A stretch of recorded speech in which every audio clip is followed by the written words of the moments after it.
રાધે રાધે મિત્રો, આજે આપણે વાત કરશું રામાયણની. તો એમાં એક સંત એના પ્રવચનમાં કહી રહ્યા હતા કે રામાયણ એ માનવ જીવનને કેમ જીવવું એનું સંપૂર્ણ માર્ગદર્શન છે.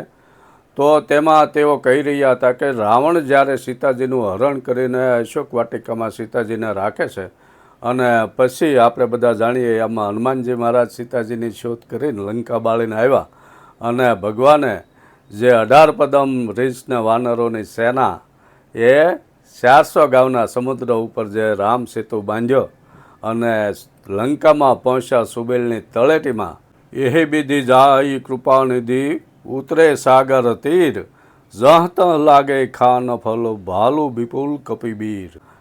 ત્યારે જે લંકાના અનુસરો હોય તેમણે રાવણને જાણ કરી કે આ રીતનું આવી ગયા છે આખી વાનર સેના.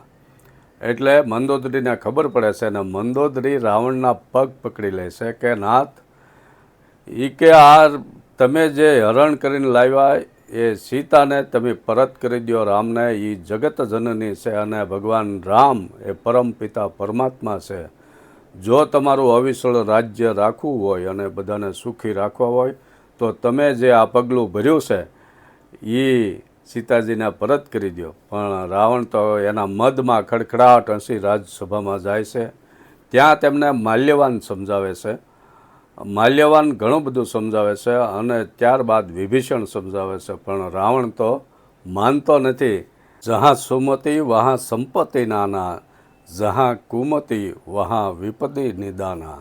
એટલે મિત્રો, જ્યારે આપણે કોઈ એવું ડગલું ભરીએ ત્યારે આપણા પત્ની કે આપણા પતિ, આપણા ભાઈઓ, આપણો પરિવાર કે આપણી સાથે કામ કરવાવાળા મંત્રી, રાવણને મંત્રી હતો, આપણી સાથે જે કામ કરતા હોય એની સાથે વિચાર વિમર્શ કરીને જે કાંઈ યોગ્ય લાગે એ કરીએ તો આવી જે રામ રાવણનું યુદ્ધ થયું ને રાવણનો નાશ થયો, એમ આપણા જીવનમાં કોઈ વિપત્તિ આવવાની હોય તો એ અટકી જાય એવું આ સંત તેમના પ્રવચનમાં સમજાવી રહ્યા હતા.